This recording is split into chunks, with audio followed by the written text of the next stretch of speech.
बोला करते उसने, वो बहुत कीमती होती थी। अब ये लालची संत और उनके शिष्य, एक संत के पास 500 शिष्य थे, 500 के 500 लूले लंगड़े भी ले लिए कि सारे की एक एक दौड़ मिलेगी और 5,000 रुपये एक टाइम पर मिलेंगी, सारी मैं रखूंगा, फिर इन्हें बेच कर ठाट कर अपना मेरे पास आएंगे। वह लूले लंगड़े बीमार से मार मरीज जितने भी वो थे वह शिष्य सारे आंक लिए। तो कहते हैं 64 लाख वो व्यक्ति ना, वहां पर 18 लाख व्यक्ति इकट्ठे हो गए और परमात्मा अपनी झोंपड़ी में विराजमान है। सुबह रविदास जी महाराज जो कबीर साहब के ज्यादातर संग रहते थे, रविदास जी बाहर घूमने के लिए, सुबह निपटने के लिए बाहर निकले तो देखा दुनिया जहां तक देखा मनुष्य मनुष्य नजर आ रहे। रविदास जी ने पूछा भी तुम कैसे आए हो महापुरुषों? और रविदास जी से पहले काशी के लोगों ने औरों ने भी बहुत पूछ लिया था। तो वो संत जन जो आमंत्रित किए हुए आए हुए थे वो कहने लगे काशी के लोगों तुम कौन सी दुनिया में रहते हो, तुम्हें पता नहीं और हम इतनी दूर से चलकर आ गए हैं कि कबीर यहां भंडारा कर रहा है। कबीर भंडारा कर रहा है? रविदास जी ने पूछा कौन कबीर? वो कहते हैं जुलाहा कबीर, कबीर पुत्र नीरू। और देखो हमारे पास चिट्ठी गई है। रविदास जी ने पूछा कोई तुम्हारे पास पत्र है? कहा देखो ये पत्र गई, हम वैसे नहीं आते किसी के बिना बुलाए। रविदास जी तो वापस आ गए, आके कबीर साहब की झोपड़ी में पहुंचे कि सतगुरु आज तो काशी त्यागनी पड़ेगी अपन को, आज तो हद होगी। कबीर साहब ने कहा क्या बात होगी ऋषि? आज जो संत जी बैठो, क्या बात होगी भक्त? कि भगवान आपके नाम की झूठे पत्र लिखे हुए नकम्या ने, और ना जाने कितनी दुनिया आ रही है। ये भगवान जहां तक देखो इंसान सबके पास चिट्ठियां हैं और कहते हैं कबीर साहब भंडारा करेंगे। परमात्मा ने कहा रविदास आजा बैठ जा और कुंडी ले ला, आप बाहर नहीं निकलेंगे और भाई आज का दिन पूरा कर लूं, रात में मैं अपने बच्चों को और अपने माता पिता को लेकर यहां से निकल जाऊंगा। ये यही चाहते हैं कि मैं यहां से चला जाऊं, भाई आज के बाद मैं यहां नहीं रहूंगा, ये तो पीछे पड़ दिए। रविदास जी बैठ जाओ भगत जनाब। रविदास जी बैठ गए, कुंडी ला ली अंदर की। उधर से सिकंदर लोधी के पास भी उसके शेख तकी पीर ने, क्योंकि शेख तकी हेड ऑफ द डिपार्टमेंट था मुसलमान धर्म का, उसने भी पता लग गया, उसी की सलाह से सारा ये काम हुआ था। हिंदू मुसलमानों के सारे मिले जुलों के ये मुखियाओं के काम थे। तो सिकंदर लोधी के नाम भी चिट्ठी लिख रखी थी कि आप भी आइएगा, कबीर साहब भंडारा कर रहे हैं। अब गुरुदेव भंडारा कर रहे हैं तो शिष्य ने तो आना ही था। सिकंदर लोधी बोला हम अवश्य चलेंगे। शेख तकी यही चाहता था कि सिकंदर एक बार चले और वहां कबीर साहब पाएगा नहीं, ये बहुत इसका महिमा का प्रशंसक बना हुआ है, पता लग जाएगा ये इसके भी कैसा वो संत है। क्योंकि शेख तकी ईर्षा करते थे और कबीर साहब को नीचा दिखाने के ही दाव में रहते थे। सिकंदर लोधी जी सैकड़ों सैनिकों को साथ लेकर अंगरक्षकों को हाथी पर बैठकर काशी पहुंच गया निश्चित दिन को सुबह सुबह। वहां देखा कि वहां पूछा भी कोई वहां क्या देखा परमात्मा ने क्या किया, कबीर साहब वहां बैठे हैं और रविदास जी भी बैठे हैं, सारा परिवार अपना काम लग रहा अंदर बैठे हैं। तो परमात्मा ने अपना दूसरा रूप बनाया और सतलोक पहुंचे कबीर साहब। और वहां से 9 लाख बैलों के ऊपर, जैसे ये थैले डाल कर गधा के ऊपर घोड़ियों के ऊपर रखते थे, ऐसे पहले बैलों के ऊपर ट्रांसपोर्टेशन हुआ करता, बंजारे होते थे। उन 9 लाख बैलों के ऊपर वहां से सतलोक से सारी खाद्य सामग्री लाकर और वहां काशी के उस चौपड़ के बाजार में एक स्थान था बहुत लंबा चौड़ा, वहां पर टेंट लगा दिए। सफेद टेंट कति ऐसे चमक रहे और सब जगह भंडारा शुरू कर दिया। और स्वयं एक केशव नाम का बंजारा अपना रूप दूसरा बनाकर प्रभु और केशव नाम रख के और बैठ गया एक टेंट न्यारा लाके। सिकंदर लोधी ने पूछा भाई ये भंडारा चल रहा है, गुरुदेव कहाँ पर हैं, कबीर साहब कहाँ हैं, कबीर प्रभु कहाँ पर हैं? अब खाने वाले कहने लगे हमने तो पता नहीं कबीर कहाँ है, लेकिन यहाँ की व्यवस्था ये व्यक्ति कर रहा है जो इस टेंट में बैठा है। अब सिकंदर लोधी उस केशव के पास पहुंचे, प्रभु के दूसरे रूप के पास। सिकंदर जी ने पूछा कि आप कौन हो, भगवान क्यों नहीं आए यहाँ पर, कहाँ है वो, कबीर साहब कहाँ पर हैं? तो केशव रूप में केशव बंजारे ने कहा कि मैं सिकंदर लोधी ने पूछा कि आपका क्या नाता है प्रभु से? सिकंदर केशव ने कहा, केशव रूप में जो बंजारा बनकर आए थे, कि कबीर साहब मेरे पगड़ी बदलियार हैं और मेरे पास एक पत्र गया था, उनका संदेशा पहुंचा था कि एक छोटा सा भंडारा है, कुछ सामान लेते आइएगा। मैं अपने दोस्त के इस भंडारे में सामान लेकर आया हूं और ये सब व्यवस्था मैं ही कर रहा हूं, उन्हीं के आदेश पर। अब लोग सुन रहे थे, राजा के साथ तो सैकड़ों और भी इकट्ठे हो गए। राजा आ गया, भाई क्या बात होगी इनकी? और शेख तकी और वो दूसरे भी वहां के जो दुखी थे भगवान थे, वो भी खड़े थे, गुरु और पीर दोनों। जब केशव ने ये कहा कि छोटा सा भंडारा देने के लिए कुछ सामान की आदेश हुए थे, मैं लेकर आ गया हूं। अब उनके दशर चक्कर काटने लग गया कि इतने बड़े भंडार जहां 18 लाख आदमी एक समय खाना खा और उसको छोटा सा भंडारा कह रहे हैं, वो तो खिसक गए। पर शेख तकी अनाड़ी था। सिकंदर लोधी ने कहा कि भगवान नहीं आए यहाँ पर। केशव ने कहा कि उनका दास बैठा है, उनकी मौज, आएंगे तब आ जाएंगे, मौज है मालिक की, कभी आओ। तो सिकंदर लोधी ने सोचा भी साहिब के दर्शन किए बिना तो जी लागे नहीं, मन नहीं लगेगा।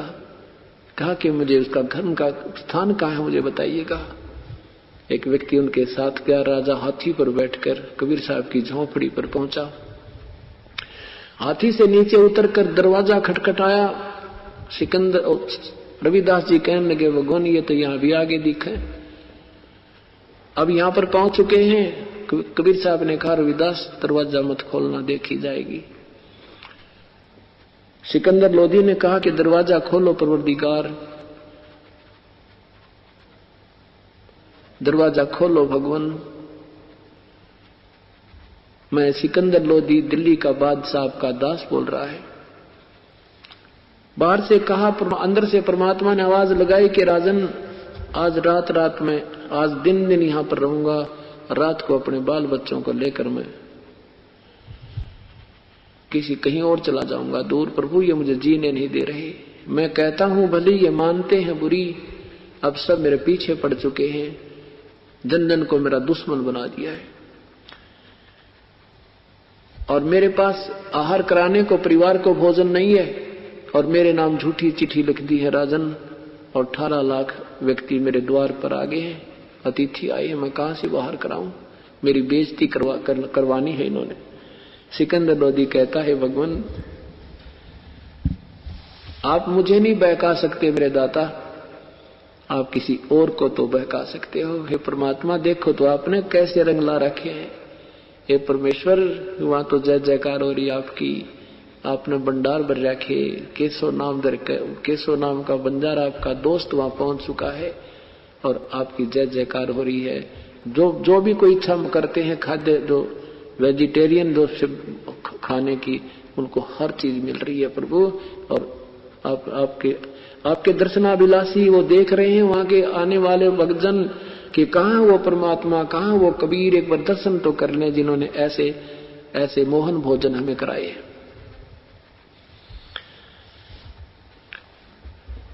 सिकंदर लोधी ने कहा कि मुझे एक बार दर्शन तो दे दो मालिक, मैं आपके दर्शन कर लूं। तब परमात्मा ने कहा, रविदास खोल दे दरवाजा। अब जो है दरवाजा खुला, सिकंदर लोधी ने दंडवत प्रणाम किया अपने परमेश्वर के चरणों में मुकुट समेत और चरणों में सिर के कहने लगे, परमात्मा एक बार दर्शन दे दो, बहुत लोग आपका इंतजार कर रहे हैं। हे परमात्मा ऐसा भंडारा, ऐसा सिस्टमेटिक, इतना प्रेम से भंडारा चल रहा प्रभु, देखते ही आनंद आते हैं, आपकी जय जयकार हो रही है।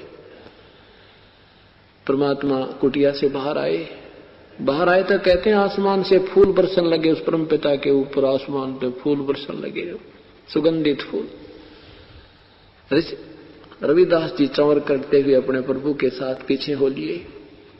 सिकंदर लोधी ने अपने हाथी के ऊपर एक रूम बना दिया करते थे राजा के रेस्ट करने का, उसमें चारों तरफ दरवाजा होता था, वो चारों तरफ का दरवाजा खोल कर ऊपर रखवा दिया, चारों तरफ से खोल दिया उसको, और परमात्मा को अपने हाथी उस अपनी ही अंबारी में बैठाकर उस रूम में बैठा लिया, और साथ में रविदास जी को बैठा लिया, और कहा रविदास जी से कहा कि मुझे दे दो सेवा, चवर मैं कर लूं अपने भगवान पे, आप तो रोज ही करते हो। और सिकंदर लोधी अपने भगवान पर, अपने प्रभु पर चवर करता हुआ और सारे बाजार में घुमा दिया। कोई देख रहे हैं ये कौन है, कि यही तो है कबीर। ये राजा चवर किस पे कर रहा, कि ये कबीर पे चवर कर रहा, कबीर परमात्मा पे कर रहा है। दुनिया देख रही है, जय जयकार हो रही है, सारे मेले में घूम कर, और फिर आ जाते हैं जहां पर केशव रूप में परमात्मा दूसरे डबल रोल में बैठे थे।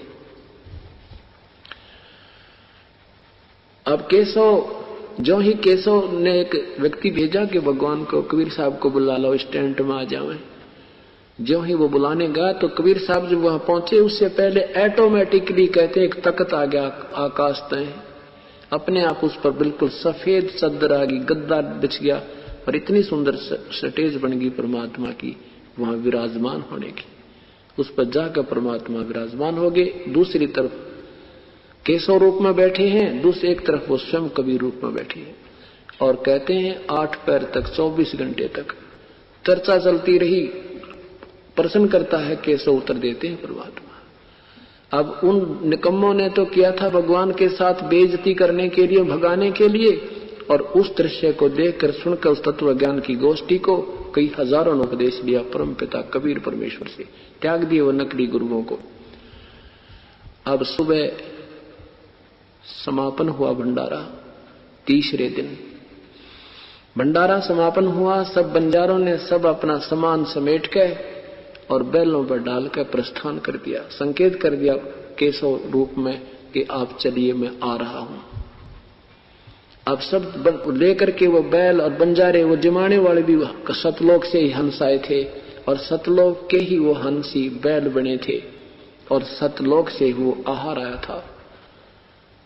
न 18 लाख आदमियों की व्यवस्था सरकार करके दिखा दो 2 घंटे के भीतर, और वो जो मांगे हलवा, कचौड़ी, पकौड़ी, खीर, खांड, सब कुछ, पूरी मांडे सारे दर दिए परमात्मा ने आगे। अरे एक असरफी, 5 असरफी, साथ में एक कंबल यानी दोहर। सिकंदर लोधी खड़ा था, साथ में केशव खड़ा है, परमात्मा खड़े हैं, केशव रूप में प्रभु खड़े हैं, और भी दर्शक सैकड़ों की संख्या में सैनिक हैं, दर्शक भी खड़े हैं। क्या देखते हैं कि दरिया को पार करना था उन बैलों ने, और दरिया अपने फुल स्विंग पे बहुत तेज बह रहा था, गंगा को पार करना था। अब क्या देखा कि गंगा बिल्कुल इतना पानी हो गया जैसे घुटनों पानी होता है, और वो बैल और बंजारे पार होते ही वो फिर फुल स्विंग पे होगी, फुल भरगी। अब वो देख रहे हैं उस गंगा के साथ ही वो सत्संग हो रहा था, समागम। तो फिर देखते हैं कमाल की बात है, एकदम गंगा इतनी डाउन होगी, ये एकदम फिर फुल आ गई। इस पर तो विशेष ध्यान नहीं दिया। फिर देखा भी वो बंजारे गए, केशव से कहा सिकंदर ने कि वो तो बहुत दूर चले गए होंगे आपके बंजारे, आप दूरी बहुत हो जाएगी, आपने जाना नहीं। तो उसने देखा कि कहाँ चले गए, देखा तो कहीं बंजारे ना बैल कुछ भी दिखाई ना दिया। नहीं तो 18 लाख बैल चले, 9 लाख बैल का लाइन लग जाए तो 4 किलोमीटर में पूरी ना होए, और बहुत दूर तक दिखाई दिया करते हैं। 2 मिनट के बाद ना बंजारे दिखे ना बैल दिखे। और केशव कहता मुझे दूर नहीं होती, मुझे देर नहीं होती। वहां से केशव रूप कबीर परमात्मा में समा गया, वहां अकेले कबीर परमेश्वर रह गए। बोलो सतगुरुदेव की जय। अब शेख तकी क्या कहता है वो निकम्मी आत्मा। सिकंदर लोधी ने कहा कि देख शेख तकी, आपने देखे भंडारे मेरे गुरुजी के। शेख तकी कहता है ऐसे भंडारे हम 100 कर दें। हाँ, ये क्या भंडारा दिया, तो महोत्सा किया उसने। महोत्सा कहते हैं जो मजबूरी में किसी के कहने से, जैसे कोई बूढ़ा मर जाए उसका काज कूज करया करें, मजबूरी ही हो जाए, उसमें कपड़ा मंगाया करें, एक अंगोछा लाइए साढ़े पतला सा, उसमें आर पार दिखे, ऐसा ऐसा सामान घटिया पटिया सा लाकर रखा करें। मजबूरी सी में जो करते हैं वो महोत्सव होता है। और जौनार यज्ञ होती है जो खुशी में की जाती है, कोई पुत्र हो जाए या कोई सब विशेष खुशी हो जाती है, उसमें यज्ञ जौनार करते हैं, भाई खुले हाथ तक खर्चा करते हैं। तो परमात्मा आदरणीय गरीबदास साहब जी कहते हैं उस परमेश्वर की उस भंडारे को देख करके पुण्य आत्मा, बड़े लोग, महान आत्मा तो कह रही थी वह कति जौनार कर दिया, यानी जो मांगे वही दे रहे थे, ऐसा भंडारा नहीं देखा। और शेख दकी जैसे निकम्मी आत्मा ओछे वो कहते हैं क्या किया इसने, महोत्साह सा किया है, ऐसे मैं 100 कर दूं। तो आदरणीय गरीबदास साहब कहते हैं कोई कहे जग जौनार कही है, कोई कहे जग जौनार करी, कोई कहे महोत्साह, और बड़े बड़ाई करते हैं भाई गाड़ी का डोछा। महान आत्मा ही बड़ाई कर सकते हैं और ईर्ष्यालु ओछी आत्माएं तो हमेशा गाली ही काटा करते हैं। जब उसने ये शब्द कहा ना कि इसे इसे सैकड़ों कर दूं, मैं क्या जाना जाने क्या कर दूं, इसने क्या किया, महोत्साह किया है, कहते हैं उसकी जुबान बंद होगी, गूंगा हो गया। शेख तकी की जुबान नहीं उठी, उसके बाद वो कति गूंगा हो गया, बहरा हो गया, काना सुनाई नहीं दे रहा। अब परमात्मा कहते हैं ऐसा जुल्म कहां रखा, ये दगत जमी आसमान। परमेश्वर ने कुछ नहीं कहा उसको, लेकिन अपने कर्म इतने बिगाड़ दिए जिसका उसको प्रतिफल वहां मिल गया। तो यहां परमात्मा कहते हैं साईं इतना दीजिए जिसमें कुटुंब समावे, हम भी भूखे ना रहें, अतिथि न भूखो जावे। अब परमात्मा के अतिथि 18 लाख आए थे, 18 लाख अतिथि थे और घर में आटा नहीं था शाम का। अब वो अतिथि 18 लाख 3 दिन तक छुपा दिए उस परम पिता ने। परमात्मा कहते तुम ऐसे रहनी करके देखो, मेरे ऊपर विश्वास करो और आने दो। कहते कल पे कारण कौन है, कर सेवा निकाम, सेवा में न पूजा, निष्काम मत मांगे रोज भगवान ते तू, आन दे समय में दूंगा तुझे। कहते कल पे कारण कौन है, कर सेवा निकाम, और मन इच्छा फल देऊंगा जब पड़े मेरे ते काम। अब वहां काम परमात्मा का रोल था। जैसे अभी आपने सुना था वह बहन के लिए जो बोला करते उसने, वो बहुत कीमती होती थी। अब ये लालची संत और उनके शिष्य, एक संत के पास 500 शिष्य थे, 500 के 500 लूले लंगड़े भी ले लिए कि सारे की एक एक दौड़ मिलेगी और 500 रुपये एक टाइम पर मिलेंगी, सारी मैं रखूंगा, फिर इन्हें बेच कर ठाट कर अपना मेरे पास आएंगे। वह लूले लंगड़े बीमार शेमार मरीज जितने भी वो थे वो शिष्य सारे आंक लिए। तो कहते हैं 64 लाख वो व्यक्ति ना, वहां पर 18 लाख व्यक्ति इकट्ठे हो गए। और परमात्मा अपनी झोपड़ी में विराजमान है। सुबह रविदास जी महाराज जो कबीर साहब के ज्यादातर संग रहते थे, रविदास जी बाहर घूमने के लिए, सुबह निपटने के लिए बाहर निकले तो देखा दुनिया जहां तक देखा मनुष्य मनुष्य नजर आ रहे। रविदास जी ने पूछा भी तुम कैसे आए हो महापुरुषों। और रविदास जी से पहले काशी के लोगों ने औरों ने भी बहुत पूछ लिया था। तो वो संत जन जो आमंत्रित किए हुए आए हुए थे वो कहने लगे काशी के लोगों तुम कौन सी दुनिया में रहते हो, तुम्हें पता नहीं और हम इतनी दूर से चलकर आ गए हैं कि कबीर यहां भंडारा कर रहा है। कबीर भंडारा कर रहा है। रविदास जी ने पूछा कौन कबीर, वो कहते हैं जुलाहा कबीर, कबीर पुत्र नीरू। और देखो हमारे पास चिट्ठी गई है। रविदास जी ने पूछा कोई तुम्हारे पास पत्र है, कहा देखो ये पत्र गई, हम वैसे नहीं आते किसी के बिना बुलाए। रविदास जी तो वापस आ गए। आके कबीर साहब की झोपड़ी में पहुंचे कि सतगुरु आज तो काशी त्यागनी पड़ेगी अपन को, आज तो हद होगी। कबीर साहब ने कहा क्या बात होगी ऋषि, आज जो संत जी बैठो क्या बात होगी भक्त, कि भगवान आपके नाम की झूठे पत्र लिखे हुए नकम्या ने, और ना जाने कितनी दुनिया आ रही है। ये भगवान जहां तक देखो इंसान सबके पास चिट्ठियां हैं और कहते हैं कबीर साहब भंडारा करेंगे। परमात्मा ने कहा रविदास आजा बैठ जा और कुंडी ले ला, आप बाहर नहीं निकलेंगे और भाई आज का दिन पूरा कर लूं, रात में मैं अपने बच्चों को और अपने माता पिता को लेकर यहाँ से निकल जाऊंगा। ये यही चाहते हैं कि मैं यहाँ से चला जाऊं, भाई आज के बाद मैं यहाँ नहीं रहूंगा, ये तो पीछा पड़ दिए। रविदास जी बैठ जाओ भगत जनाब। रविदास जी बैठ गए, कुंडी ला ली अंदर की। उधर से सिकंदर लोधी के पास भी उसके शेख तकी पीर ने, क्योंकि शेख तकी हेड ऑफ द डिपार्टमेंट था मुसलमान धर्म का, उसने भी पता लग गया, उसी की सलाह से सारा ये काम हुआ था। हिंदू मुसलमानों के सारे मिले जुलों के ये मुखियाओं के काम थे। तो सिकंदर लोधी के नाम भी चिट्ठी लिख रखी थी कि आप भी आइएगा, कबीर साहब भंडारा कर रहे हैं।